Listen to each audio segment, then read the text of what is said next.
오늘은 마태복음 13장 1절에서 9절을 보겠습니다. 네 가지 땅에 떨어진 씨의 비유. 예수님은 육적인 어머니와 동생들이 예수님의 가족이 아니라 제자들처럼 하나님의 뜻대로 행하는 자가 예수님의 가족이라 말씀하셨습니다. 예수님은 복음을 선포하시면서 수많은 병자들을 고쳐주셨고 회당에 들어가 맹인과 말 못하는 자들을 고쳐주셨는데 이 모습을 본 바리새인들과 서기관들은 예수님이 귀신 들려 귀신의 왕을 힘입어 귀신을 쫓아낸다고 말하며 성령을 힘입어 일하시는 예수님의 사역을 부정하고 자신들이 믿을 만한 표적을 구한 것입니다. 이러한 자들에게 예수님은 요나의 표적밖에 보여줄 표적이 없다고 말씀하신 것은 예수님의 죽으심과 부활을 보고 지혜를 구하기 위하여 예수님을 찾아야 한다고 말씀하시는 것입니다. 그리고 아버지의 뜻대로 행하는 자가 구원을 받아 예수님의 가족이 된다는 것이며 아버지의 뜻은 죄를 대속하여 주신 예수님을 믿는 자를 구원하시는 것이라 말씀하셨는데 아버지께서 믿도록 허락하지 않으시면 예수님을 믿지 못한다고 성경은 말합니다. 이 말씀을 하시고 본문에서는 네 가지 땅에 떨어진 씨의 비유를 말씀하시며 서기관과 바리새인들이 성령을 힘입어 일하시며 복음을 전하는 예수님의 말씀을 받아들이지 못하는 이유를 설명하고 있는 문맥입니다. 본문 1절에서 2절을 보겠습니다. 마태복음 13장 1절. 네 가지 땅에 떨어진 씨 비유. 그날 예수께서 집에서 나가서 바닷가에 앉으시매. 마태복음 13장 2절. 큰 무리가 그에게로 모여들거늘 예수께서 배에 올라가 앉으시고 온 무리는 해변에 서 있더니. 예수님이 집에서 나가 바닷가에서 배에 올라 앉으셨다는 것으로 회당에 들어가 복음을 전파하셨는데 바리새인들이 복음을 받아들이지 않고 부정함으로 거기를 나가셨다는 것입니다. 예수님이 아무리 기적과 이적을 행하시며 복음을 전파해도 바리새인들과 많은 무리들이 복음을 받아들이지 않는다는 것으로 이들이 복음을 받아들이지 않는 이유를 설명하시라는 것임을 알 수 있습니다. 저와 여러분에게 하시는 말씀임을 잊지 마시기 바랍니다. 본문 3절에서 7절을 보면 마태복음 13장 3절. 예수께서 비유로 여러 가지를 그들에게 말씀하여 이르시되 씨를 뿌리는 자가 뿌리러 나가서. 마태복음 13장 4절. 뿌릴새 덜어는 길가에 떨어지며 새들이 와서 먹어버렸고. 마태복음 13장 5절. 덜어는 흙이 얕은 돌밭에 떨어지며 흙이 깊지 아니하므로 곧 싹이 나오나. 마태복음 13장 6절. 해가 돋은 후에 타서 뿌리가 없어짐으로 말랐고. 마태복음 13장 7절. 덜어는 가시떨기 위에 떨어짐에 가시가 자라서 기운을 막았고. 씨를 뿌리는 자가 뿌리러 나갔다는 것은 예수님이 육신의 몸을 입고 이 땅에 오셔서 복음을 전파하시는 모습을 말씀하고 있는 것입니다. 그런데 뿌리는 복음의 씨앗이 세 가지 형태의 뿌려짐에 씨앗이 자라지 못한다는 것입니다. 복음 전도자가 아무리 복음을 전해도 우리의 마음이 세 가지 땅과 같아서 복음의 말씀을 받아들이지 못하여 믿음에 이르지 못한다는 뜻입니다. 이스라엘 백성들에게 하나님은 돌아오라고 복음으로 돌아오라고 수많은 선지자들을 보냈지만 그들은 돌아오지 않는 모습과 같은 것입니다. 먼저 호세아 10장 9절에서 12절을 보면 호세아 10장 9절. 이스라엘에게 징계를 선언하시다. 이스라엘아, 내가 기브아 시대로부터 범죄하더니 지금까지 죄를 짓는구나. 그러니 범죄한 자손들에 대한 전쟁이 어찌 기브아에서 일어나지 않겠느냐. 기브아 시대부터 지금까지 이스라엘 백성들은 죄를 범하고 있다는 것입니다. 기브아 족속은 베냐민 지파에 속해 있습니다. 이 말씀은 사사기 19장에 나오는 사건을 말하는 것으로 가나안 땅을 기업으로 받은 장로들이 다 죽음으로 하나님의 뜻을 아는 사람이 없자 자신의 소견대로 하나님을 섬기기 시작한 것이 사사기입니다. 사사기 때부터 지금까지 이스라엘 백성들은 하나님께 죄를 범하고 있다는 것입니다. 이때 제사장이 첩을 두었고 그 첩이 행음하고 남편을 떠나 아버지 집에 머물고 있었는데 제사장이 그 첩을 데려오다가 베냐민 지파의 땅 기브아 족속이 사는 곳에서 첩이 죽임을 당하는 사건이 발생합니다. 이 사건으로 인하여 이스라엘 11지파와 베냐민 사이에 전쟁이 일어났고 베냐민 지파가 멸망을 당하는 처지까지 전쟁을 했던 것입니다. 이 사건의 교훈은 제사장의 타락으로 백성들도 타락하여 하나님께 죄를 범하고 있음을 상징하고 있는 것이로 기브아부터 지금까지 죄를 범하고 있는 이 백성들에게 하나님의 심판이 임하여 베냐민 지파가 멸망에 이르게 된 것처럼 이 백성들도 멸망에 이르게 된다는 말씀입니다. 호세아 10장 10절 내가 원하는 때에 그들을 징계하리니 그들이 두 가지 죄에 걸릴 때에 만민이 모여서 그들을 치리라. 두 가지 죄는 구원하신 유월절 어린 양인 예수님을 버린 것과 우상을 섬긴 죄를 말하며 기브아 당시에는 동족인 이스라엘 백성들 사이에서 전쟁이 일어났다면 지금은 만민이 모여서 그들을 친다는 것으로 주변국들을 들어 이스라엘을 치게 하신다는 것입니다. 호세아 10장 11절 에브라임은 마치 길들인 암소 같아서 곡식 밟기를 좋아하나 내가 그의 아름다운 목에 멍에를 메우고 에브라임 위에 사람을 태우리니 유다가 밭을 갈고 야곱이 흙덩어리를 깨트리리라. 한때는 에브라임이 여호와께 순종했다는 것이나 북이스라엘이나 남유다 모두 포로에 끌려간 노예 생활을 하게 하신다는 것입니다.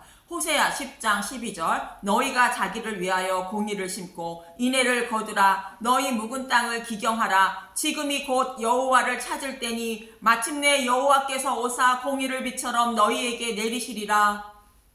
포로에 끌려가지 않으려면 너희 묵은 땅을 기경하라는 것이며 그러면 여호와께로 돌아올 수 있다는 것입니다. 죄인임을 깨닫고 마음을 돌이켜 회개하라는 것입니다. 그러나 이스라엘 백성들은 묵은 땅을 기경하지 못하고 포로에 끌려갔던 것입니다. 지금까지 북이스라엘의 모습을 보았다면 그럼 남유다는 어떠했을까 보겠습니다. 유다가 기름짐에 하나님을 떠남으로 하나님도 그들을 떠났다는 문맥의 말씀이 있는데 예레미야 3장 3절을 먼저 보겠습니다. 예레미야 3장 3절 그러므로 단비가 그쳤고 늦은 비가 없어졌느니라. 그럴지라도 내가 창녀의 낯을 가졌으므로 수치를 알지 못하느니라. 하나님을 떠났다는 것은 그들을 구원하실 메시아 언약을 버렸다는 것으로 하나님도 그들을 떠났는데 백성들은 그 사실도 모르고 있다는 것입니다. 그래서 여호와께 돌아오라 말씀하시는 것인데 예레미야 4장 1절에서 4절을 보면 예레미야 4장 1절 돌아오라고 하시다 여호와께서 이르시되 이스라엘아 내가 돌아오려거든 내게로 돌아오라. 내가 만일 나의 목전에서 가증한 것을 버리고 내가 흔들리지 아니하며 예레미야 4장 2절 진실과 정의와 공의로 여호와의 삶을 두고 맹세하면 나라들이 나로 말미암아 스스로 복 빌며 나로 말미암아 자랑하리라. 예레미야 4장 3절 여호와께서 유다와 예루살렘 사람에게 이와 같이 이르노라. 너희 묵은 땅을 갈고 가시덤불에 파종하지 말라. 호세아 10장 12절의 말씀처럼 묵은 땅을 기경하고 여호와께 돌아오라는 말씀을 묵은 땅을 갈고 가시덤불에 파종하지 말라 말하고 있습니다. 이 말씀은 무슨 말씀인가? 예레미야 4장 4절 유다인과 예루살렘 주민들아 너희는 스스로 할례를 행하여 너희 마음 가죽을 베고 나 여호와께 속하라. 그리하지 아니하면 너희 악행으로 말미암아 나의 분노가 불같이 일어나 사르리니 그것을 끌 자가 없느니라. 스스로 할례를 행하라는 것으로 마음의 가죽을 베라는 것입니다. 마음의 가시덤불과 엉겅퀴가 자라서 돌아오라는 여호와의 말씀에 순종하지 못하니 스스로 마음에 있는 가시덤불과 엉겅퀴를 제거하여 여호와께 돌아오라는 것으로 스스로 마음의 할례를 행하라는 것입니다. 그러나 이들은 스스로 마음의 가죽을 베지 못하고 여호와께 돌아오지 못하여 결국 바벨론 포로에 끌려갔던 것입니다. 이렇게 남유다나 북이스라엘이 스스로 돌아오지 못하고 결국 포로에 끌려가고 만 것으로 이 모습이 타락한 모든 인류의 모습인 것입니다. 스스로 가시와 엉겅퀴와 돌이 많은 마음밭을 갈고 모든 돌과 잡초를 제거하지 못하여 여호와께 돌아가지 못하고 심판을 받게 된다는 말씀입니다. 그럼 언제부터 사람의 마음에 가시덤불과 엉겅퀴가 자라게 되었을까?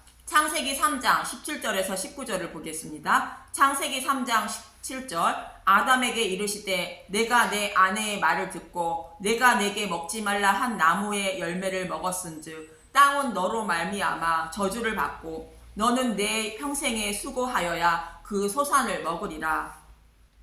아담은 죄로 인하여 에덴에서 추방되었고 땅도 사람의 죄로 인하여 저주를 받아서 평생 수고하여야 먹을 것을 먹고 살 수 있다는 것입니다.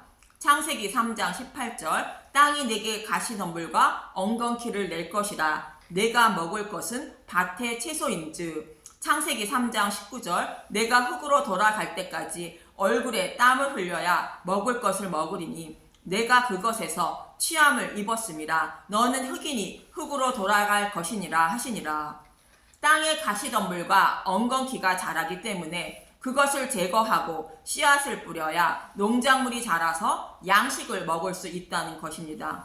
이 말씀은 우리의 마음밭이 저주를 받아 가시덤불과 엉겅퀴가 자라기 때문에 마음밭을 기경하는 수고를 평생 하여야 생명의 양식을 곧 복음의 말씀을 먹을 수 있고 하나님 나라에 들어갈 수 있다는 뜻입니다. 그래서 평생 수고하여야 그 소산을 먹을 수 있다고 말하고 있는 것입니다.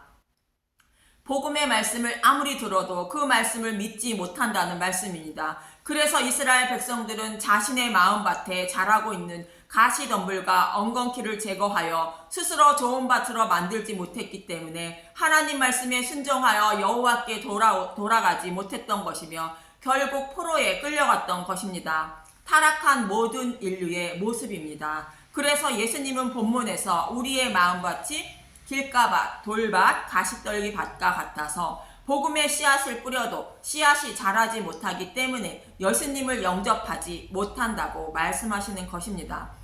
그런 복음의 말씀을 듣고 예수님을 믿는 사람들은 어떤 사람들인가? 본문 8절에서 9절을 보면 마태복음 13장 8절 더러는 좋은 땅에 떨어짐에 어떤 것은 100배, 어떤 것은 60배, 어떤 것은 30배의 결실을 하였느니라. 마태복음 13장 9절 귀 있는 자는 들으리라 하시니라. 복음의 말씀이 좋은 땅에 마음밭에 떨어져야 예수님을 영접할 수 있다는 것입니다. 그런데 계시록 5장 1절에서 5절의 말씀을 보면 계시록 5장 1절 책과 어린 양 내가 봄에 보좌에 앉으신 이의 오른손에 두루마리가 있으니 안팎으로 썼고 7인으로 봉하였더라. 두루마리는 성경의 말씀을 말하고 성경의 말씀이 봉에 있다는 것은 성경의 말씀을 아무리 보고 들어도 문자 그대로만 해석하고 자신의 소견대로 해석할 뿐 그 누구도 하나님의 뜻을 진리를 알 수 없다는 뜻입니다. 계시록 5장 2절 또 봄에 힘있는 천사가 그 음성으로 외치기를 누가 그 두루마리를 펴며 그 인을 떼기에 합당하냐 하냐. 그럼 누가 성경의 말씀을 열어 하나님의 뜻을 가르쳐 주실 수 있는가? 라는 말씀입니다. 계시록 5장 3절 하늘 위에나 땅 위에나 땅 아래에 능히 그 두루마리를 펴거나 보거나 할 자가 없더라. 계시록 5장 4절 그 두루마리를 펴거나 보거나 하기에 합당한 자가 보이지 아니하기로 내가 크게 울었더니. 성경의 말씀을 열어 하나님의 뜻을 진리의 말씀을 깨달아 구원받을 자가 아무도 없으므로 크게 울었다는 것입니다. 계시록 5장 5절 장로 중에 한 사람이 내게 말하되 울지 말라. 유다 지파의 사자 다윗의 뿌리가 이겼으니 그 두루마리와 그 7인을 떼시리라 하더라. 예수님이 십자가에서 승리하셨으므로 예수님이 봉인된 성경의 말씀을 열어 그 복음의 말씀을 가르쳐 주신다는 것입니다. 그래서 예수님은 성경에 기록되어 있고 봉에 있는 말씀을 가르쳐 주시기 위하여 육신의 몸을 입고 이 땅에 오신 것이며 성령을 힘입어 복음의 말씀을 가르쳐 주시고 기적과 이적을 행하시며 복음의 말씀이 사실임을 증거하시고 말씀대로 대속의 제물로 죽으신 것입니다. 이렇게 예수님이 복음의 말씀을 전해도 아무리 깨닫지 못하고 예수님을 영접하지 못한 것입니다. 봉인된 성경의 말씀을 해석하여 하나님의 뜻인 진리의 말씀을 전해도 알아듣고 믿는 자가 아무도 없다는 뜻입니다. 그러나 제자들은 보고 나의 어머니여 동생이라 말씀하시고 들음으로 복이 있다고 말합니다. 마태복음 12장 49절 손을 내밀어 제자들을 가리켜 이르시되 나의 어머니와 나의 동생들을 보라. 마태복음 13장 15절에서 16절을 보면 마태복음 13장 15절 이 백성들이 마음이 완악하여져서 그 귀는 듣기에 둔하고 눈은 감았으니 이는 눈으로 보고 귀로 듣고 마음으로 깨달아 돌이켜 내게 고침을 받을까 두려워함이라 하였느니라. 마태복음 13장 16절 그러나 너희 눈은 봄으로 너희 귀는 들음으로 복이 있도다. 제자들의 마음밭은 좋은 땅이 되었다는 것으로 예수님이 전하는 복음의 말씀을 보고 들음으로 복이 있다는 것입니다. 그런데 당시에 제자들은 믿음이 없었고 예수님이 죽으시고 부활하신 후 성령님이 오심으로 예수님이 하신 말씀을 기억하고 믿게 된 것입니다. 요한복음 2장 22절 죽은 자 가운데서 살아나신 후에야 제자들이 이 말씀하신 것을 기억하고 성경과 예수께서 하신 말씀을 믿었더라. 또 시편 85편은 고라 자손이 쓴 시로 과거 현재 미래에 대한 구원의 은혜에 대하여 기록하고 있습니다. 1절에서 3절은 여호와께서 바벨론 포로에서 돌아오게 하셨다는 과거의 은혜에 대하여 말하고 있습니다. 시편 85편 1절 고라의 자손인 시 인도자를 따라 부르는 노래 여호와여 주께서 주의 땅에 은혜를 베푸사 야곱의 포로된 자들이 돌아오게 하셨으며 시편 85편 2절 주의 백성의 죄악을 사하시고 그들의 모든 죄를 덮으셨나이다 셀라. 시편 85편 3절 주의 모든 분노를 거두시며 주의 진노를 돌이키셨나이다. 4절에서 7절은 현재의 죄도 사하여 주시고 구원해 달라는 기도입니다. 시편 85편 4절 우리 구원의 하나님이여 우리를 돌이키시고 우리에게 향하신 주의 분노를 거두소서. 시편 85편 5절 주께서 우리에게 영원히 노하시며 대대에 진노하시겠나이까. 시편 85편 6절 주께서 우리를 다시 살리사 주의 백성이 주를 기뻐하도록 하지 아니하게 하시겠나이까. 시편 85편 7절 여호와여 주의 인자하심을 우리에게 보이시며 주의 구원을 우리에게 주소서. 8절에서 12절은 미래의 죄를 사하여 주시고 죄인들을 구원해 주시는 모습을 말하고 있습니다. 시편 85편 8절 내가 하나님 여호와께서 하실 말씀을 들으리니 무릇 그의 백성 그의 성도들에게 화평을 말씀하실 것이라. 그들은 다시 어리석은 대로 돌아가지 말지로다. 죄에서 벗어나지 못하여 심판을 면하지 못하는 백성들을 반드시 구원해 주실 것이라는 말씀으로 메시아 언약을 버리지 말라는 여호와를 떠나지 말라는 것입니다. 시편 85편 9절 진실로 그의 구원이 그를 경외하는 자에게 가까우니 영광이 우리 땅에 머무리리다. 우리를 구원하시기 위하여 영광이 우리 땅에 머문다는 것은 말씀이 육신이 되어 우리 가운데 거하시는 예수님의 초림의 모습을 말하고 있습니다. 구약에서는 여호와의 영광이 성전과 성막을 통하여 자신의 백성들에게 머물고 계셨다면 신약에서는 예수님이 십자가에서 죽으시고 부활 승천하셔서 성령님이 오심으로 저와 여러분의 마음밭에 마음의 성전을 세워주심으로 여호와의 영광이 머물게 되는 것입니다. 시편 85편 10절 인애와 진리가 같이 만나고 의와 화평이 서로 입맞추었으며 인애와 진리가 같이 만나는 것은 십자가의 사랑이 진리가 되었다는 말씀이고 의와 화평이 서로 입맞춘다는 것은 십자가를 통하여 죄인들이 하나님과 화평하게 된다는 것으로 죄를 사함받게 된다는 것입니다. 시편 85편 11절 진리는 땅에서 솟아나고 의는 하늘에서 굽어보도다.